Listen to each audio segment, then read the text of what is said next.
Assalamualaikum warahmatullahi wabarakatuh. Perkenalkan kami dari kelompok 1 dari kelas FMO 3B ingin memaparkan materi tentang penyakit infeksi berupa rinitis. Pertama-tama, perkenalkan nama saya Arif Kurnia Rahman dan anggota saya bernama Saya Mardanis. Saya Mardani Saputra. Baik, kita lanjut ke materi. Materi kami yang berjudul penyakit infeksi berupa rinitis. Apa itu rinitis? Rinitis alergi merupakan suatu kondisi terjadinya inflasi pada membran mukosa hidung yang disebabkan oleh reaksi alergi pada pasien atopi yang sebelumnya sudah tersensitisasi dengan alergen yang diferentai oleh IgE. Peradangan yang terjadi pada rinitis alergi ini biasanya ditandai dengan adanya gejala seperti hidung yang tersumbat, bersin, gatal pada area hidung, rhiniarea, dan postnasal drip. Di sini jenis rinitis terbagi menjadi dua, yaitu ada rinitis alergi yang dipicu oleh alergen seperti debu, serbuk sari, dan bulu hewan.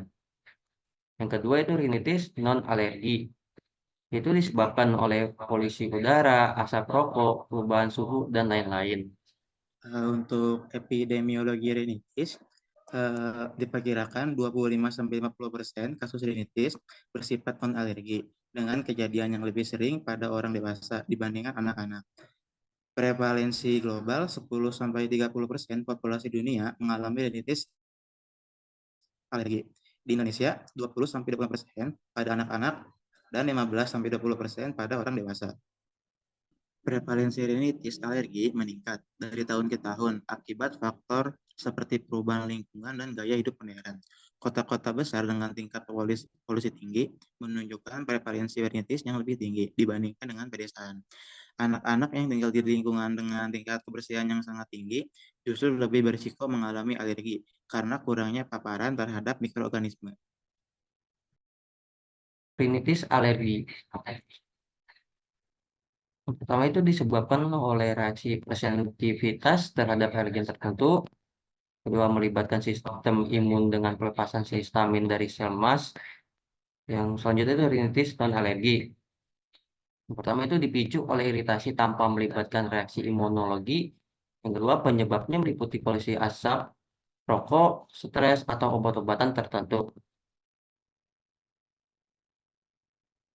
Mekanisme rinitis alergi. Yang pertama yaitu paparan pertama terhadap alergen akan menyebabkan tubuh membentuk antibodi IgE yang melekat pada sel emas.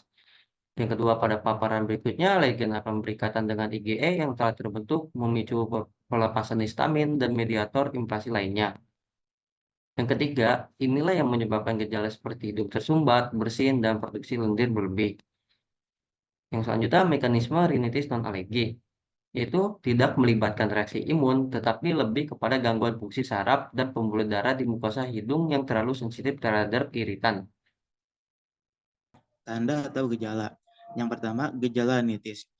Untuk gejala rinitis alergi, yaitu ada yang pertama bersin terus-menerus, terutama di pagi hari, hidung gatal dan tersumbat, mata berair dan merah, ya, terus rhiniurea atau hidung berair, post nasal drip atau lendir turun ke tenggorokan.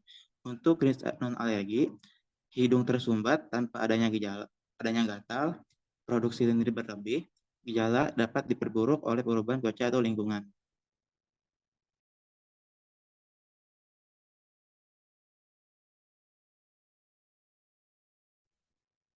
Penata laksanaan terapi. Terapi medis yang pertama itu menggunakan antihistamin atau cetirizine dan loratadine, yaitu menghambat efek histamin sehingga mengurangi gatal, bersin, dan rhiniurea. Yang kedua, efektif untuk rinitis alergi ringan hingga sedang. Yang kedua, kortikosteroid intranasal itu fluticasone, mometasone, itu dapat mengurangi peradangan di mukosa hidung, biasanya digunakan untuk kasus yang lebih berat atau kronis.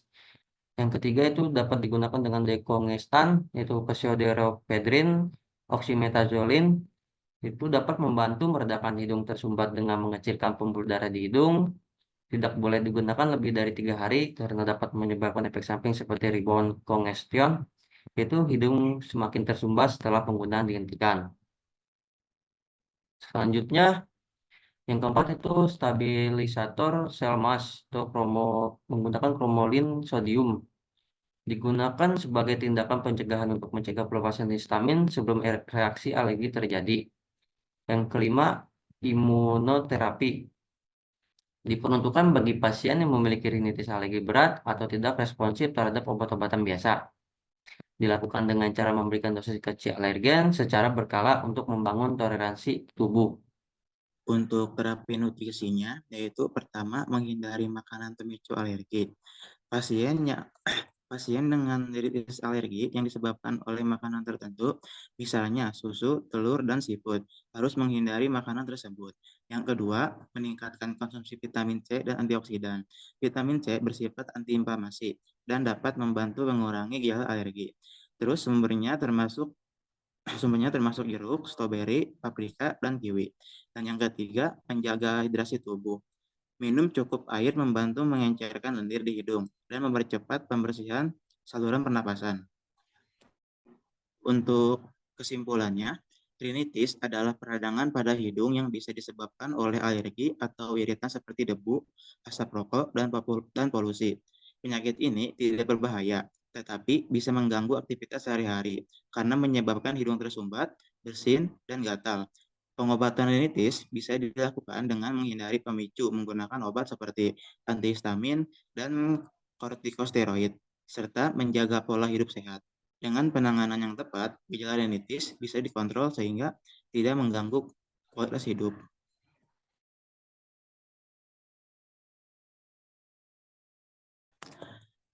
Sekian presentasi dari kelompok kami. Bila ada kesalahan, mohon dimaafkan. Assalamualaikum.